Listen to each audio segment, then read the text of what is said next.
Hello. Where do they specifically want just go into that? All right, we're just settling in first, so give us just a moment. But welcome, everybody. Welcome, welcome, welcome. My name is Trash, and I'm a Twitch ambassador. I'm going to be helping out with this panel. We will have a Q&A at the end for about 10 minutes, so if you have any questions, feel free to just write down in your notes for now, just so you can prepare for later. We have the mics over here, and I think there's one over there as well. And yeah, let me have a check-in real quick. Give me 1 second.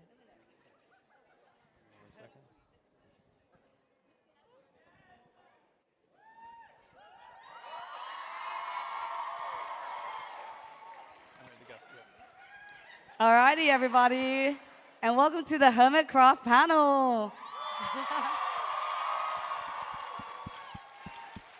I'll let Scar take it away with introductions, and yeah, enjoy the show. Well, hello there. Welcome to the Hermitcraft panel. Thank you so much for coming. People have traveled from all ends of the world, even the Hermits here. And for everybody at home in the Twitch chat, thank you for showing up. We appreciate you. And welcome. We got a star-studded lineup of Hermits, but this is only a fraction of the Hermits. So always remember, there's a big, giant group behind us that helps us create what we do. But the first Hermit here is Ren Diggity Dog. Hello, everyone. Hi. Mr. And we got False Symmetry. Let's go. And CumFam 135. We learn 135 facts every time we meet them on stream. We've got Impulse. I miss Metro Mayhem. There's a world download for that. And the one, the only Pearlescent Moon. Let's go. And Mr. Decked Out Tango Tech. And the man who lights up every room, Skizzleman.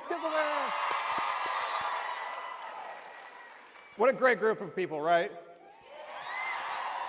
That's awesome. What? Oh, woo! Ladies and gentlemen, good times with Scar. Thank you very much. And well, we're here to learn about Hermitcraft behind the scenes. We're going to pull back the curtain a little bit, give you guys a little sense of the things that go on behind the scenes, which I think will be pretty cool. Does that sound good? That's awesome. So before we do that, we do have a very special announcement at the end of the stream, or panel. We got Streamer Brain. We're going to reveal the date of season 11 start. And maybe a little bit more. But before we do that, let's get into the panel. And the first thing we're always thinking about is memorable moments. So memorable moments is, just think of all the wonderful moments we have as Hermitcraft, and They just come naturally, right? And that's the thing about these moments. We want to peel back the curtain a little bit to tell you about some of those times that we didn't quite plan for. There was not a whole lot of architecting this moment and what it was going to be, and they're just born to be, right? So we're going to go through a couple of those moments and give you a little bit more on what transpired in our offices to your front door, and how were we able to pull this off. So the first one we're going to talk about is Don't Be That Guy. We have a little video for you, so let's roll that now. Don't be that guy. Is Don't Be That Guy. So let's roll that video.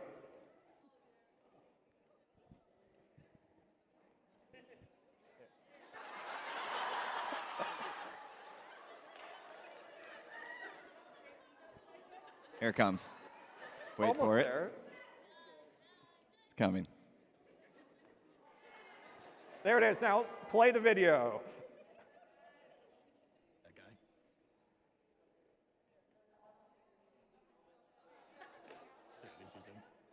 No, but go. Skizz, reenact this real quick. I'll add the Yeah, audio. reenact this. Hold on, I'll do it. Right now, Tango's talking about how awesome Skizz is. I know that's what's happening. Yeah. So essentially, what's going on here is I was very nervous coming into this. Season 10 was my first season.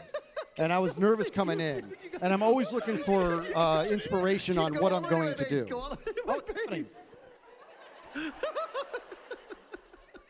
I go all the way to my base. Am I clear now? Yeah, but I... Okay, good. All right, let me think. Shut you guys. What? No, go away. No, farther. I'm like, Skizzles, this guy. Anyway. So I want to say something. I was nervous going in, and I reached out to my buddy Tango because I had an idea to kind of piggyback off of the campaign that Progressive Auto Insurance does of don't be like your parents, you know. And I was like, I'm going to make so many etiquette mistakes, and I'm like, Tango, I have an idea. What if I just made these mistakes and you popped in and corrected me, and you were ready and willing? It was great because this was legit some of the first times you were on the server. So I think once we started with this, it was like 80%, yeah, this will be funny, but 20%, you really needed some help, and you were nervous. He was like, can I do this? Is this okay? But it worked out great, yeah, and this bit was amazing. He's really generous with that ratio. But I'm going to tell you, the thing is, here's what is to be taken away from this. Two things. One is that he was able to recognize that I was genuinely nervous, and he was going to be there for his buddy no matter what. And two, bloopers and BTS became one of the staples of the Skiz episodes. It started right there. That was the birth of it. I had no idea I was going to do that. This clown made me laugh like I can't even describe while I was editing, and I'm like, okay, I'm making this a thing. Yeah. So a memorable moment became into an actual staple of my videos. Yeah. And now, Cub, you have a memorable moment with the gas, and we have a little clip there for that where Ghasketball came from and a whole lot more. So let's play. Correct. The Ore. I'm the proudest pupper that's ever been a pupper. Holy smokes. What the heck? Oh my goodness. Oh yeah, you can see them, they're all getting bigger. It's like popcorn, guys. It is. Parkour! Oh yeah, parkour time. It's got to be just like a solid mass of This guests, is- right? This is wild.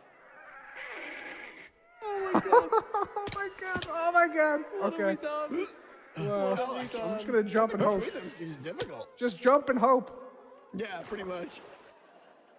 So that moment was actually very close to the moment that Ghasketball sort of began. So this moment, I believe it was Ren and Asuma, correct? That did this prank, and I sort of joined in. You want to tell the story, Ren? Well, this is an amazing example of how something random happens on the server and then amazing stuff comes out of it, because Azuma came to me and he was like, we need to do something with the Happy Ghast. Do you want to go around the server and plant like 500 of them? And I was like, what lag, you know, we don't want to cause any problem. He's like, don't worry about it. I'm Azuma. If there's lag issues, I'll take care of it.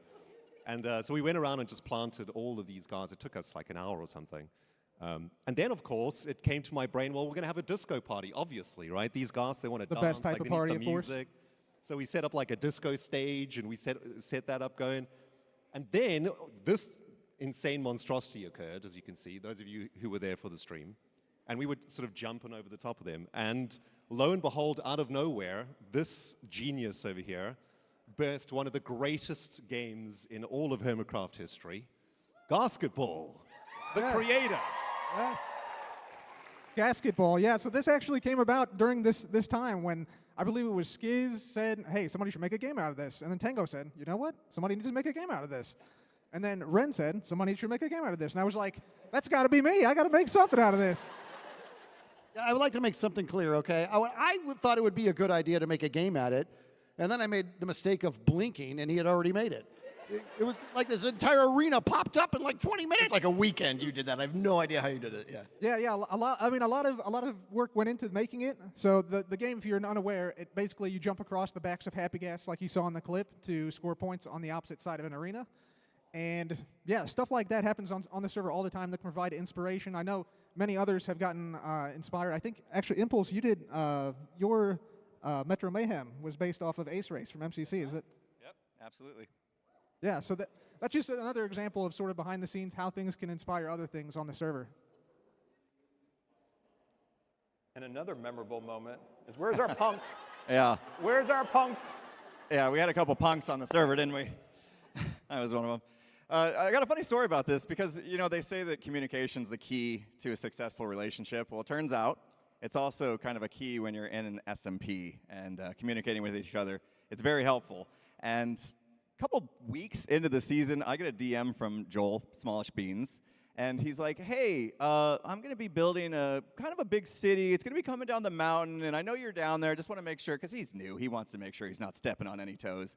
I want to make sure you're cool with that. I'm like, yeah, what are you doing, man? What are you doing? He's like, I'm going to do a cyberpunk city. And I'm like, me too. That's cool. All right, yeah, come on down. We'll mesh our stuff together. It'll be awesome. And then we look over, and in the sky, we see a steampunk, factory being built and a blimp in the sky. Wait a minute, what are you doing, Tango? I'm doing steampunk. Okay. And then all of a sudden, Pearl chimes in. And what happened with you there, Pearl? Well, I started the season having absolutely zero idea what kind of theme I was going to do. My starter base was just this casual little house. And one day I was streaming, trying to figure out what kind of theme I wanted. And I had one of you lovely members in my chat go, you could do solar punk. And I was like, you know what, that sounds pretty good. And then I find out after that, oh, yeah, they're all doing punks. So I guess we're all going to do punks. So why not? So then we tried to get more punks. We said, Skiz, I think there's other punk styles. You could do like diesel punk, And then we see Jem building stuff in the water, and we're like, you could do hydro punk. How many more punks can we get here? Turns out server's just full of punks anyway. Doesn't matter what they build. That's awesome. Well, not only are there memorable moments, there are also prank moments. And we put together a fun little clip. Everybody's favorite secret identity there, Poultry Man. And I think we can all think of our favorite pranks over time, but we put together a couple from our most recent season. And yeah, let's play this, and then we'll talk a little bit more about pranks. Belly up and get all that delicious XP. Yeah! What happened? What's going on? What happened, buddy? No. It's so slow, kill him. What is that? Oh, wait. What is it? Is it ravages? Oh my God! Wayne, could we trick someone that we're one person, Ren? Could we trick someone that we're one person? Come on, keep walking, walk. I fell. Red, Jem, it's me. Hi, it's false. Just false. How you doing this fine day? No, it's just me. Just me. It's just you. No one else here. Just the one. Oh.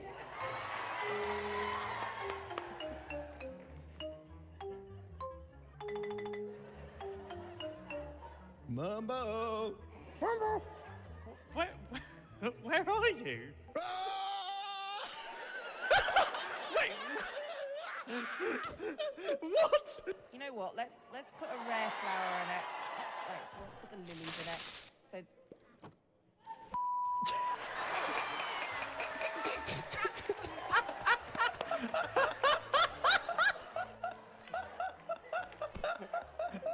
Stab you so hard. Yoink! Yeah! Oh, that was pretty good synchronization. Oh no! Holy crap! If I turn around. Yeah. I do it! This is it. Here I go. Geronimo!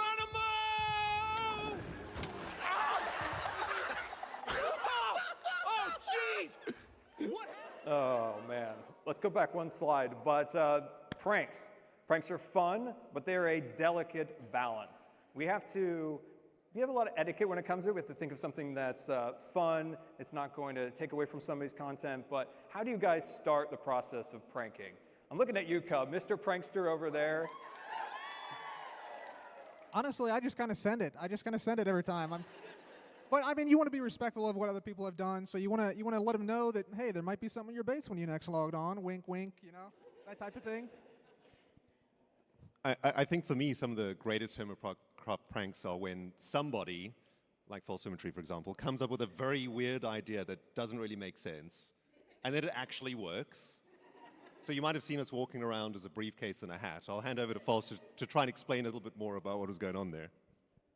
Yeah, I don't even know where the idea actually came from, but I think the idea of just two people pretending to be one is just funny, and trying to convince Jem that that's exactly what we were doing.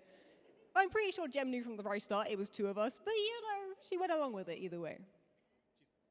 She's talking nonsense. We did it perfectly. The hat and the briefcase in perfect synchronicity, wandering across the server. But yeah, for me, when the pranks seem like they're going to be impossible to pull off, somehow we make them work sometimes.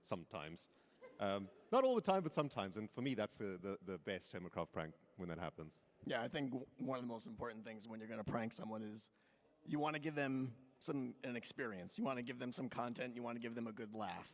You know, you don't want to cause them pain and suffering. It's about, you know, we're trying to help each other out, and I'm going to do something that's going to make you laugh and give you something funny that you can use in your content, and that's what it's all about, yeah. I mean, sometimes there is pain and suffering. Like in my first season of Hermitcraft in season 4, Azuma built a giant chicken on my base that pooped all over my base. Sometimes there's pain. Now, Cub, you had a bit of a secret identity back in season 6 that spawned all sorts of silliness. Yes.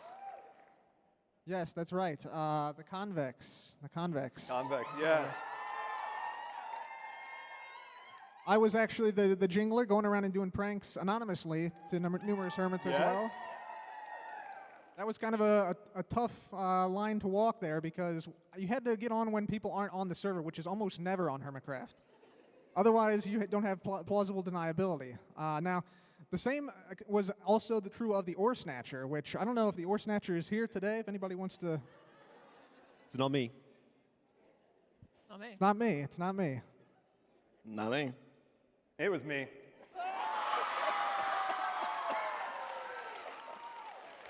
Hi, Doc. The truth revealed. I really don't know anything about redstone. I just took the block. Everybody was like, oh, look, this person knows redstone so well. No, I just broke the block and put the redstone back up. I don't know if it went back together right, but I think it's an interesting thing about transition.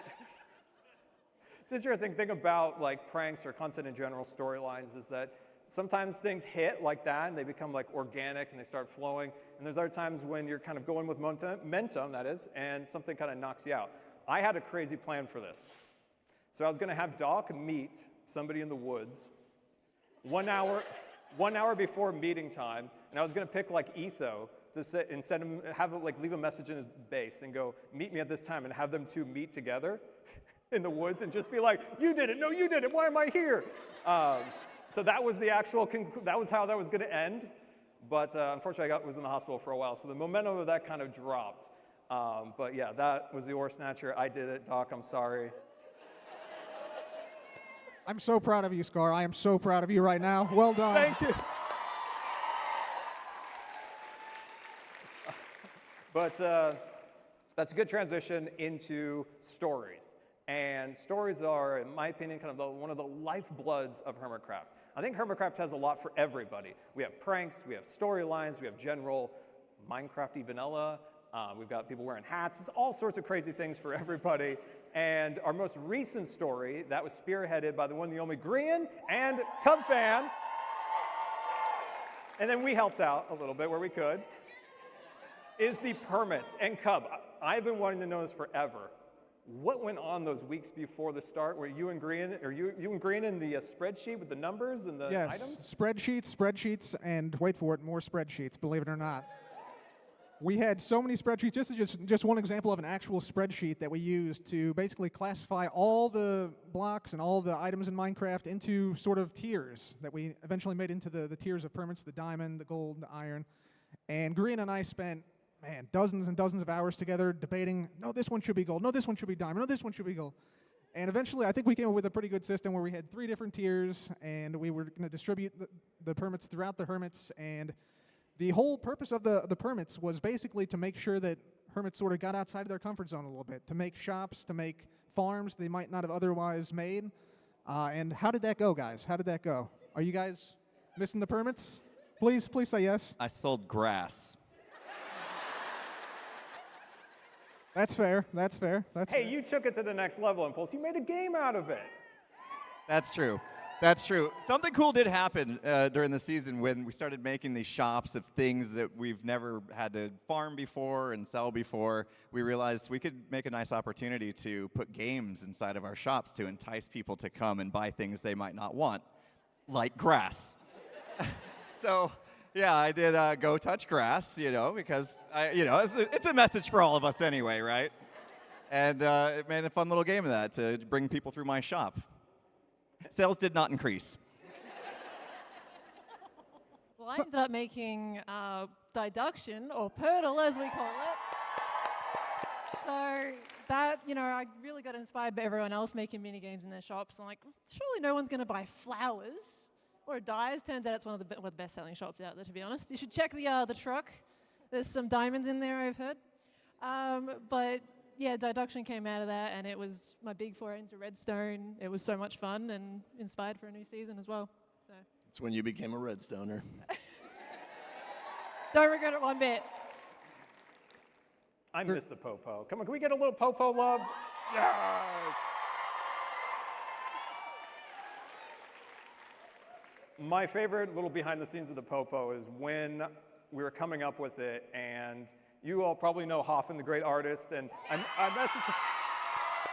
messaged Hoffen, and I'm like, we got to give Skizz short shorts, and then I messaged Skizz, I'm like, how short can I go? And he's like, all the way up, and I was like, it was so fun coming up with those skins with Hoffen, and I loved the time as the Popo, the most incompetent enforcement of zero authority group ever. What are you talking about? We were amazing. Well, we were, but we had no authority. We just had to be tough and strong. We were strong, shorts were high, we were handsome, we were keeping order. We were there to keep order, man. But that's actually takes me back to, it's my first season, and you're trying to find your home, and Good Times with Scar says, I have an idea for you, man.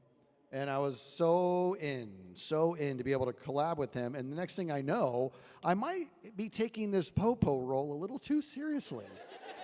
Right? And that was sort of the point, is to kind of stretch it out. And that's the thing about these storylines.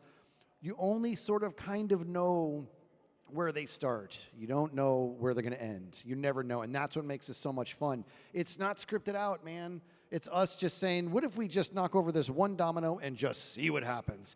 And more often than not, it goes in a direction you never saw coming. The anti-Popo, Jevin, the no-po, get out of here. We were trying to keep order, and but it was always, what a blast it was. We also ended up being exiled. Remember that? Yeah. And also, I hate to bring it up here in front of all you wonderful people, but Scar, you killed my donkey, dude. You hate to see it. There's casualties, the hot guy. That's fair. That's fair. But these storylines, the Popo, the Permits, is not everything. Hermitcraft has had many stories over time, and one of them was kind of memorable and I think stands out is Moon Big. So Moon Big is an interesting case in that season became a little shorter, and because of that, we wanted to go out with a bang. And, well, quite literally. We crashed the moon into the planet. But it was such an interesting way to do it by having a cinematic created. We had mods made, so the blocks were levitating up in the air. And it's such a contrast then from this season, how we concluded it, by all just coming together and watching the world burn around us as it just disappeared. And it's just the wonderful thing about storylines is they're both organic in nature, and then there's like a little planning once we get off the ground. But I always think about when we started the Area 77 versus the Hippie storyline. And I mean, it's a bit of an old one, but it's still one of my favorites. That it was at the end of a meeting, and Doc was talking about doing something with aliens, and I'm like, dude, I love aliens. I love Area 51. Oh my God! And I was like, I could build you anything, but I could build fighter jets. And we just kind of started rolling like that to the point where you could see on that image, we had a giant military base. We had a hippie compound next to us. So it was such a crazy story. But the wars, like Ren. Yeah, I mean, who remembers the Hermitcraft Civil War? The big one. I had to do a little bit of research before this panel to remember how exactly this Civil War began. And it was actually wild, because I have determined who started the Civil War. It was clear. It was clear all along. Because the Civil War was actually started by a series of pranks that started just spontaneously. And one person started pranking another person, started pranking another person, and it resulted in sort of two sides of the server starting to be formed. But at some point in that pranking chain, Clio was just walking on their way to their base, and they saw a sign that was a part of a prank, and they just, for pure chaos sake, changed the sign, just because, And that catapulted the entire conflict into what turned out to be a massive scale battle between the G team and the Star base. I think it was called the Team Star. And with the Civil War and even like the Mycelium, the turf wars in season 7, do you remember that? I mean, we all know who started that one, Grian. I mean, and he started because he just started putting mycelium everywhere. And that started that. So, the way that these wars have gone in the past has always started in such a weird way, but it always ended in just magnificent chaos and destruction and awesomeness. Do you remember the King story when B-Dubs had the presentation in the meeting? We watched a PowerPoint. That is true. B-Dubs did arrive with a PowerPoint presentation. There was music. There was music. There was music and everything. The storylines are the thing that I think really brings us all together. I think it's the things that people remember about the seasons, and it's always a big thank you to Grimm, who does kind of organize those from behind, and that's not an easy job, and they're fun. Sometimes in the moment, sometimes people are kind of iffy, but I feel like in the end, people always remember them quite fondly. And any other memorable storylines, guys? I love the Convex. If that's a storyline or not, it's a multi-season, dimensional, time-traveling pranking duo. Sure. Yeah, it was a great time. I mean, we didn't really have a plan going into it, but we eventually found our plan pretty quickly, and then just sort of expanded on it from that. So. Yeah. Cub just came to me one time and was like, "You want to prank some people?" And I was doing the big dig at the time. I was just slowly just digging that hole out, and I was like, "Anything to get out of this dungeon of a cave. Get me out of here, Cub." And we spent one day just brainstorming. We came with every prank that we hit in season 5, and we documented it and just went from there. And I think that's storylines pranking is just a good way of always kind of keeping the server alive and energy in it. Because, at the beginning of the season, it's exciting, but then you got to sustain it. And that's where we kind of bring in the stories and the pranks and things along those lines. And during the pandemic, I think we're all comfortable with each other behind the screen. But one thing we found was we're missing the human connection. And one of the catalysts of us getting more together was the charity streams. And we had the first charity stream in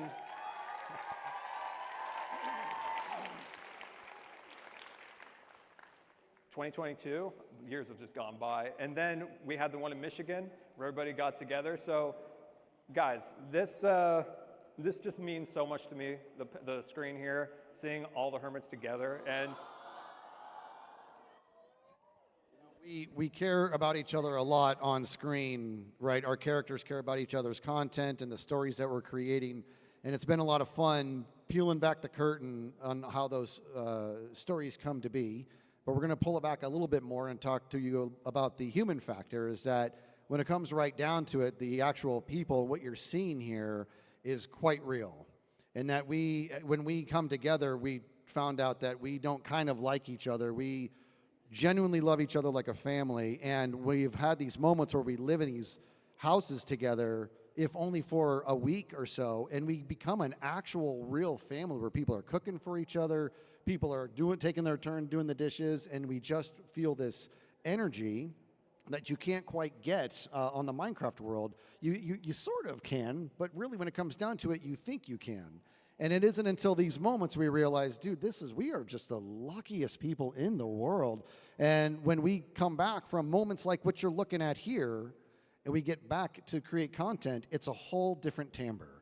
It's a whole different sense of genuine and realness. And what I love about it is that whenever all of us go back and we have to go home, it's important to me that Pearl and Jem and everybody tells me I got home safely. Like, we want to know that, and then the second we're all home, we all miss each other instantly. I might like you more than my own family. Yeah. Not true. You guys are watching, love you. But this is the real deal, and I think I speak for everybody when I say how fortunate I feel. You can hear Skizz's dad coming out there. Make sure you tell me when you're home safe.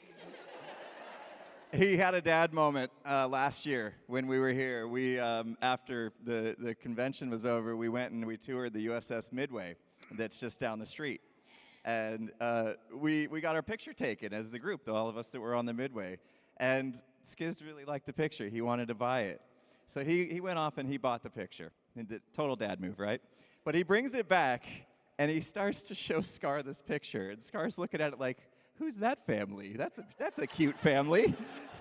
Scar, dude, that's us. We just took that picture. I thought it was the default family. He thought it was the default. You know when you go in the store and the fake families are in the picture frame? Yes, he's like, it's a default. Look, they even have somebody in a wheelchair. That's on. I've got everybody's bags in my lap. I'll also have to point out most of these pictures are Gem selfies. I don't know, you kind of reminisce, you're kind of silent for a second thinking about all the fun that we had. Like, it really goes back to like, yeah, we're all friends behind the screen, but getting together makes it so much special. It's also just seeing all of you. We stare at the screen all day, but now seeing eyeballs, it's both terrifying and exciting. It's both terrifying and exciting. See that sound? Did you hear that laughter? I love it when I can hear it. It's typically just LOL. Give me more! Give me more! Feed me!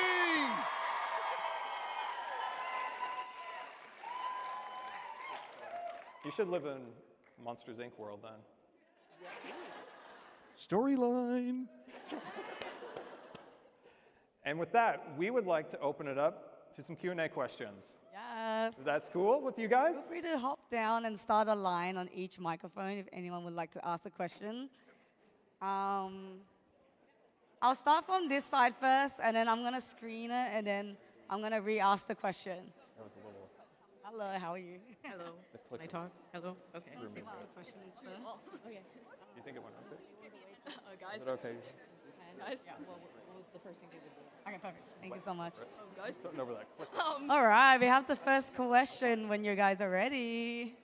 Yeah. Hello, hi. Hello. My name is Marv, and my friend Van couldn't come here today, but they gave me a really good question, is if one day you guys would wake up in the season 10 world, what would, like in real life, what would be the first thing you would do? So first thing you would do when you wake up in season 10. I can tell you what I would do. I would run out of my base as quickly as I possibly could. 100%. I'll tell you right now, I'm getting the day 8 hat at Hungry Hermits. That's what I'm doing. Can I join you on that, Skizz? Instantly. I just go on my train and go choo-choo for about 10 minutes. Oh, wonderful. Pick like one horror movie to theme a base around. What would you do? Cool. All right, we got a second question here. All right. Hi. My question is, since it's October, if you could pick one horror movie to theme your entire base around for a whole season, what would you pick? One horror film to base your base on.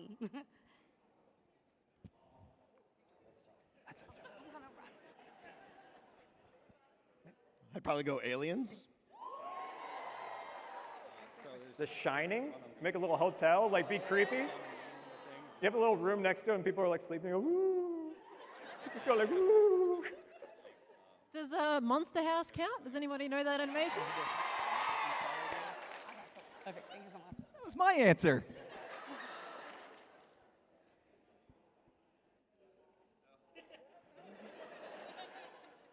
I don't watch horror movies, so I don't know any. All right, we have one over here. They would like to play something for you as well. Let's hope this picks up. Oh my God.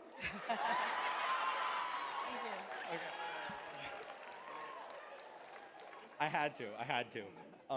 One actual question is, oftentimes you've told us what's inspired you, like the Grian's base in season 8 was the city streets and Harry Potter.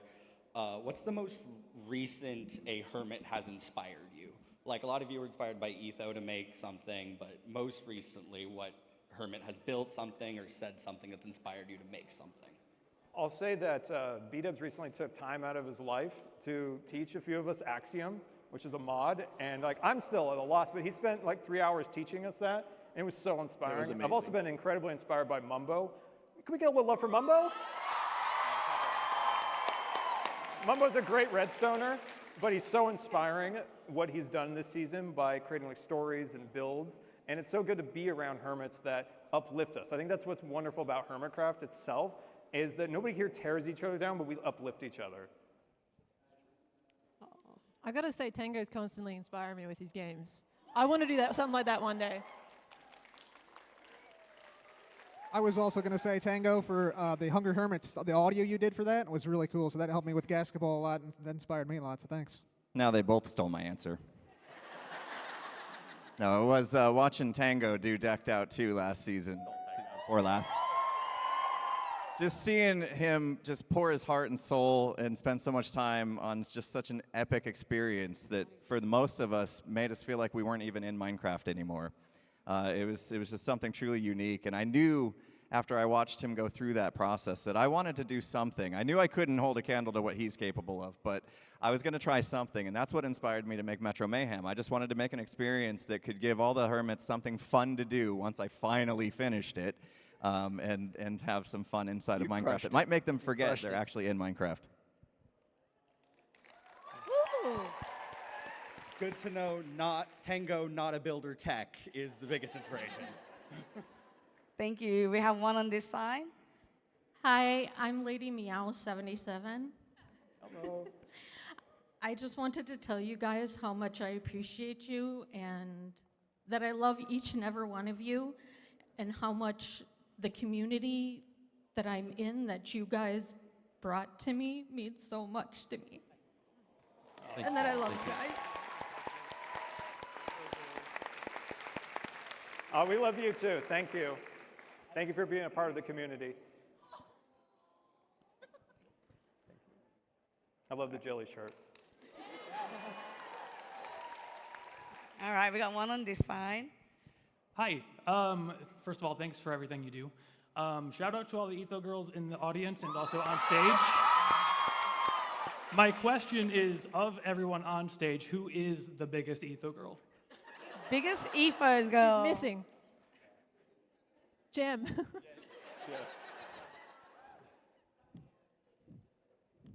On stage? I don't know. Probably me.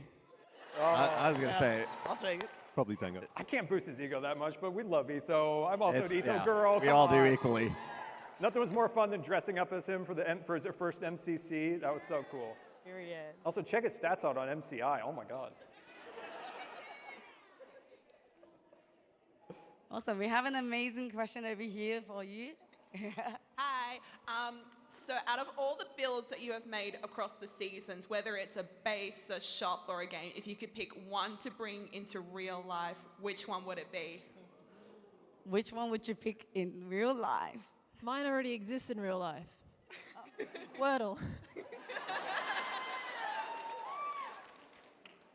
I mean, mine would be when I built a giant jellyfish, because, I mean, have you ever seen a giant jellyfish in real life? No? Pretty cool, right?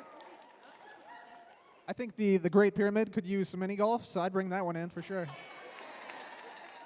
That's a good one. Mine would be my Mustafar's fortress from season 7. And I'd do it for Scar. That's good. It has to be Scarland. I just want to live in the castle. I built the office 5 minutes before Zoomer pulled the plug on the server, and I got to look out that window for like 1 second. I'm like, oh, I spent 2 years trying to get that view, and it's gone. So I want to live in there. It really was. He was like, Scar, are you done? And I said, can I have 5 minutes? He's like, sure. And I finished it up, and then the season was gone. I'm like, but it's with you guys. Hopefully you enjoyed playing on it. And I enjoyed working there. I was the best employee you ever had at you Scarlet. were the best employee. Awesome. Bob Gurr would be very proud.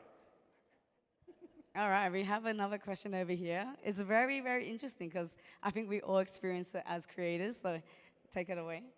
Hello. Thank you all so much for coming out, first of all. Second of all, you guys are dealing with a very unique art medium as builders. You make all these unique builds.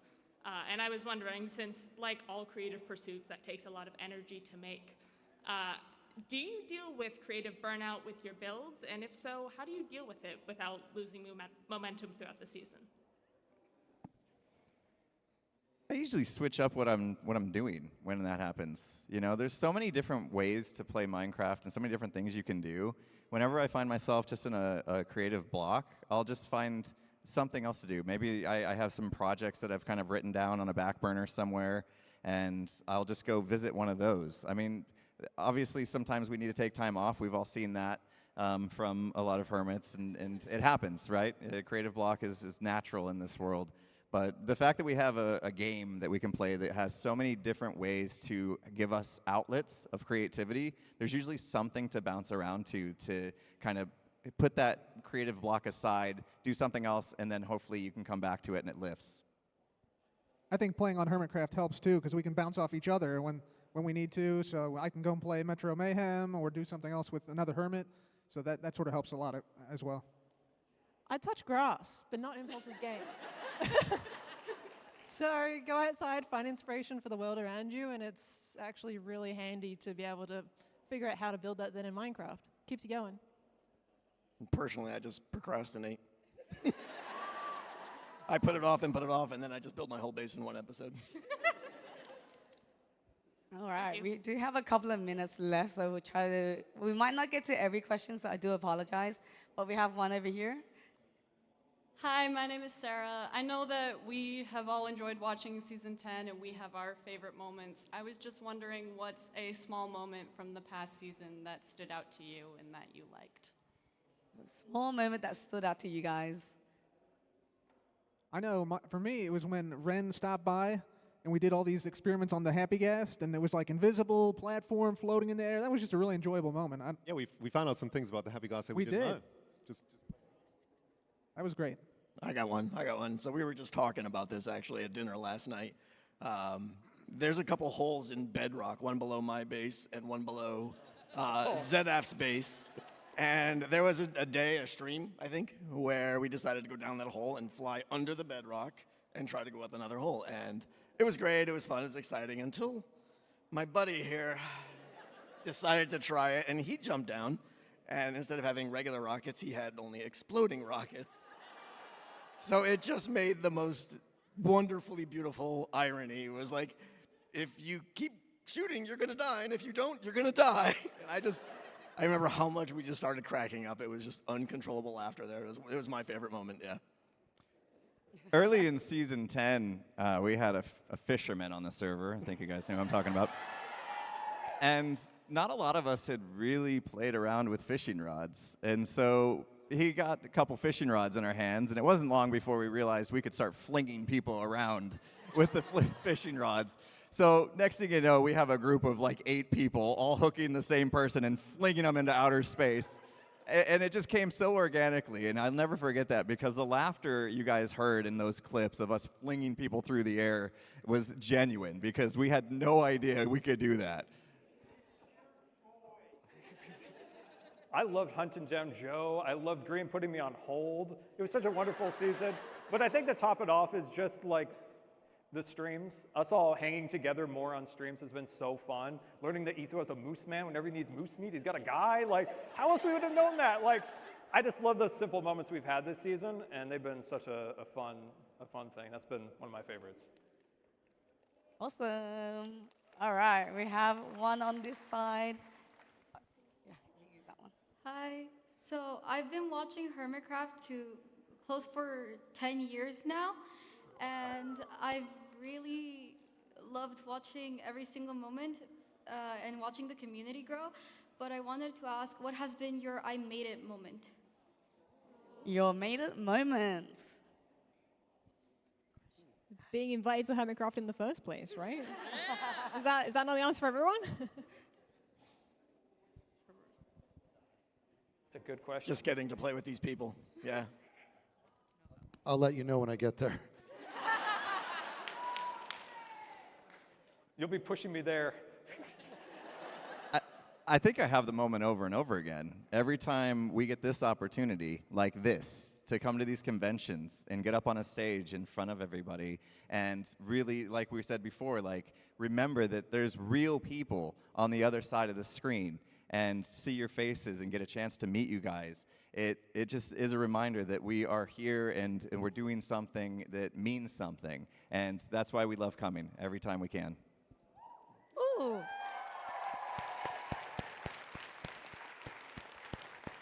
Thank you to everyone coming here. All right, we have one over here. Hi, I wanted to know if any of you guys have ideas already for your next base for the next season, or like a base idea you want to do sometime in some future season that you're willing to share? We actually have more time for Q&A. Any Sounds like 5 more. future bases that you want to share potentially? Can we share? I think we're gonna get there. Hold on. Yeah, we're gonna put a pin in that. I do have bases in the future. I do want to wear a park ranger hat at some point. That will happen. But we do have a bit of we have some spoilers for that coming up. It'll be cool. So I guess the answer is yes. We will share. Maybe in like 5 minutes. But we do have another question on this side. Hi there, Hermits. My name is Nomad. It's a pleasure to meet you guys. A lot of like groups of friends and like small creators look up to you guys and want to do what you do with like the wonderful server and big builds. Do you guys have a piece of advice for people who want to start out doing something similar to what you guys do? Play with people you trust. Don't play with strangers. Honestly, pull the trigger. Don't try to be perfect. Just get going.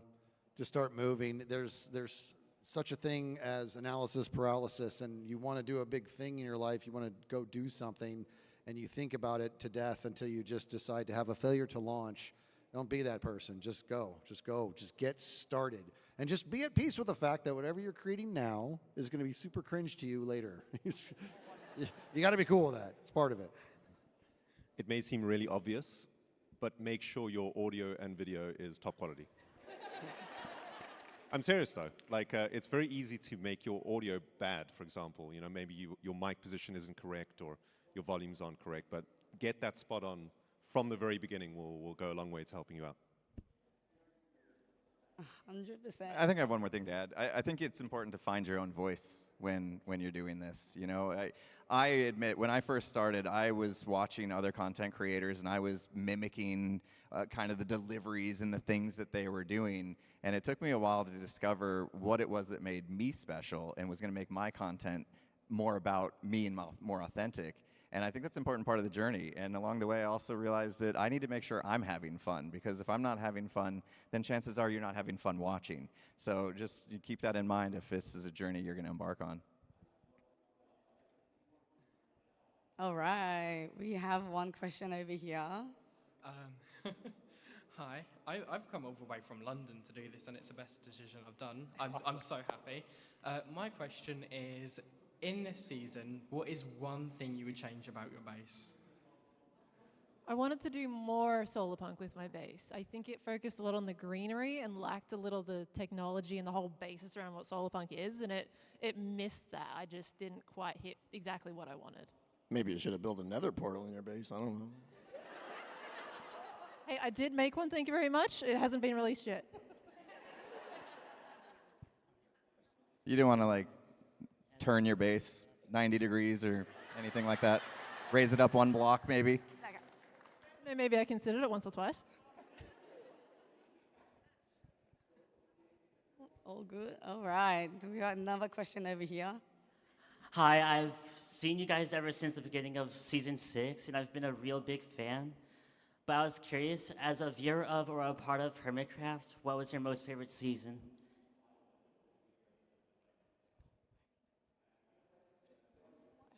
Man, For me, it's always a difficult one from being the first season that I joined, because it changed my life immeasurably in ways that I could never anticipate. And being in, like choosing a season where I excelled in my own creative endeavors. So for me, I think I fall on the first season I joined, which was season 4, just because it was the first one, and I couldn't believe that I was on Hermitcraft. I'd wake up in the morning and be like, oh my goodness, I'm on Hermitcraft. This is crazy. And yeah. I agree about season 4. There's something special about joining it, but I think season 6 is when we hit our stride.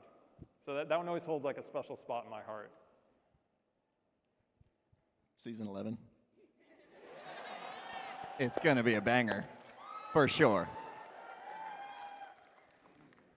All right. We might have time for one more question before we dive into season 11, but take it away. So, my name is Kraken, and I was wondering who your favorite hermit was to collab with this season. It's like picking your favorite child, isn't it? It's like something you're not supposed to do. I'm going to answer that, and I can answer that, and this is completely honest. My favorite hermit to collab with was whatever hermit was right in front of me. And that's not a line. That's the absolute truth. I love every single one. And whenever there was a chance, I just was like, I want this moment to be about me and this person. And then there'll be more moments later. Yeah. Well said. Oh, sorry. We might have to close up Q&A for this session. I'm so sorry, guys. But you guys are welcome to head to the next session of the panel. Season 11. Who's excited about season 11?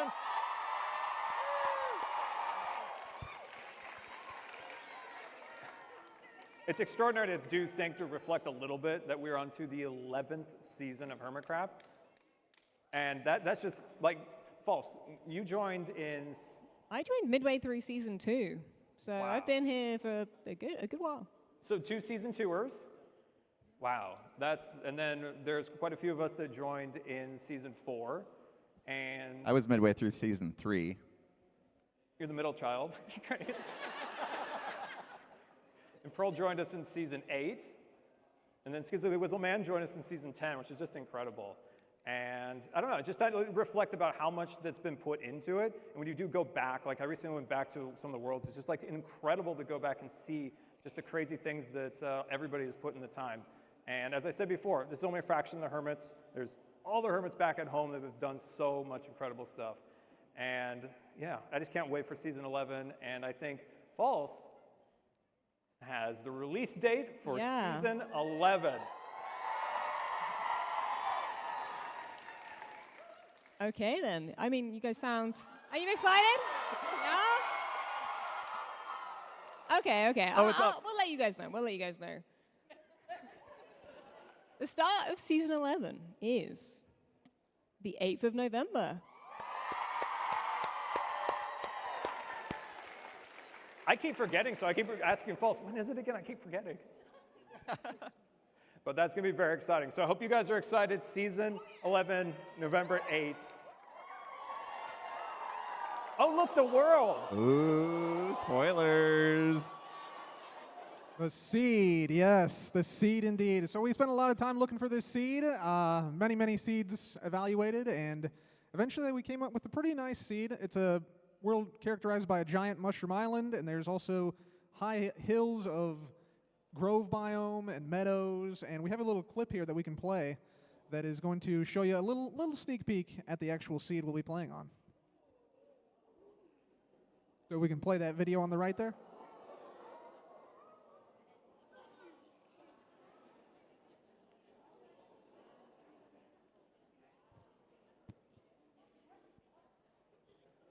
I saw my house.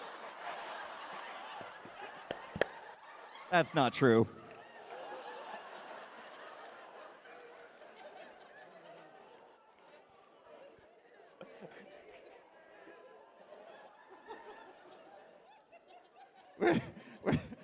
Okay. That's great. So there you go, season 11 seed coming soon. What do you guys think? Sooner than you thought? Is it soon? Sooner than you guys thought? I get on Reddit. Everybody knows this now. I kind of lurk on Reddit nightly. Don't tell my wife. She thinks I'm watching TV. But I've seen a lot of people try to guess when season 11 was going to start, and a lot of it was way further out. And I just sit there thinking, oh, they're going to be shocked when they find out it's happening so soon. But we are so ready for this that we are spending so much time already talking to each other. Remember that communication thing? Yeah, we're sharing mood boards with each other, everybody. Yeah, it's happening. It's happening. In fact, we got some mood boards to show them, right? Did you have a mood board? Yeah. So we could pull that slide up with our mood boards. You can see. There you go. You can see what we have planned. Yeah, so there's some sneak peeks. It's some of the things that a couple Hermits are thinking about doing. I'll start. You can see a picture of, anybody seen the Apple TV show called Silo before? Anybody seen that? I just want to dig some more. I haven't done enough digging apparently in Minecraft, so I really enjoyed that show, and I plan on continuing some of the lore that I established this season with the Cyberpunk City and the people evacuating the city, well, they're going to move on to, well, you know, I guess I never got the games done for them to save the city, so they have to go somewhere. They're going to be moving on and down into a silo, a bunker in the ground, and we're going to do a lot of fun automation and farms and stuff like that. That's my plan, and there's going to be some fun lore sprinkled into that, and I'm looking so forward to it. I'm very, very excited for Season 11 to kick off. Can't wait to get back and get working on it immediately.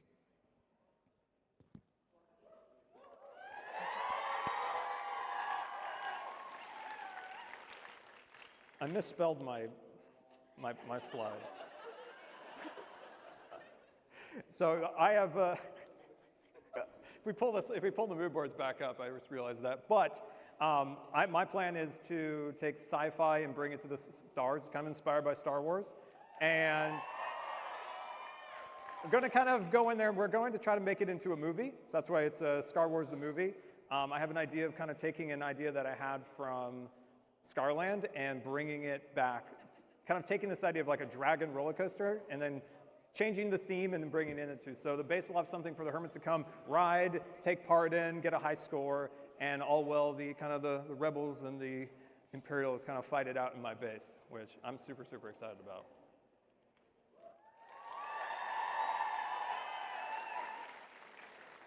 There's been a little idea chucked around for my Season 11. Something to do with fire. Maybe a bit of combatants to that. And I'm going for a firefighter for Season 11. Oh, it's going to be wonderful. I cannot wait to get my flint and steel. Do it, I dare you. I'm just going to get caught in a tree and you're going to have to rescue me. That's okay, I can save you. I got you. Anyone else have anything to reveal for Season 11? Yes. Yeah,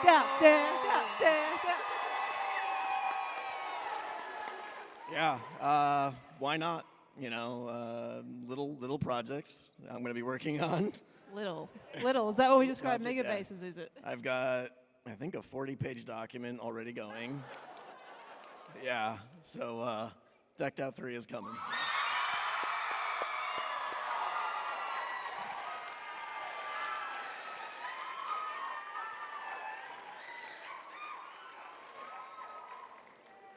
I'm not going after that. I am going to be Decked Out 3's neighbor.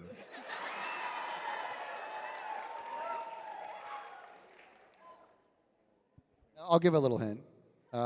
So I did Maslow's Pyramid this season, based on Abraham Maslow's Hierarchy of Needs. I like the psychological stuff. I'm going to be going a little bit into Carl Jung's shadow work. And I want to be doing a little tip of the cap to anybody who knows me knows my favorite band is Tool. And their song 46 and 2 is exactly about Jung's shadow work, so I'm going to be incorporating the two.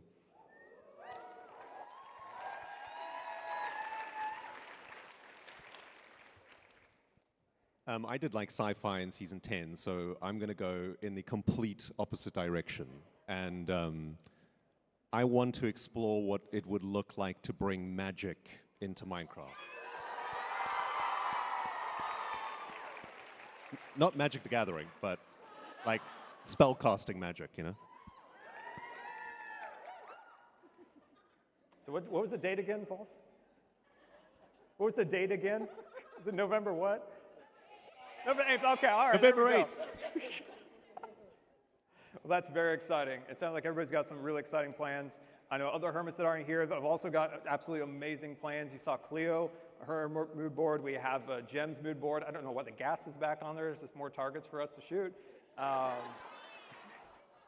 I don't know. It's just a moment to reflect, I think. I went back to this before about how we've gone up through the 11 seasons now, and we are going on to our 11th season now. And it's just incredible. You guys, you traveled around the world to come here today, and we're just so appreciative of each and every one of you. We just, from the bottom of our hearts, thank you for showing up to the streams, showing up to the videos. And I think on behalf of all of us, we could say hopefully we give back to you all the generosity and support you show us with entertainment, laughs, and fun. So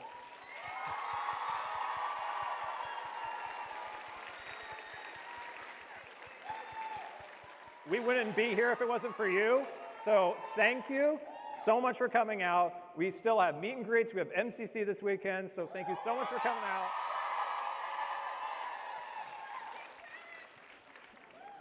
So thank you so much. And is that it, guys? Anything else to say? I got it. I'm just, if we just could blow the roof off this place, give it up to the person who spearheaded what you're watching today. Good Times with Scar. Thank you so much.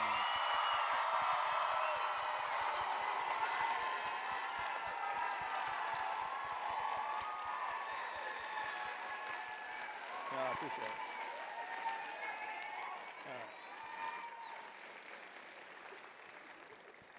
Thank you. All right, everybody, thank you, and hopefully we'll see you again at another TwitchCon. All right, buddy. Enjoy the rest of TwitchCon, everybody. Thank you.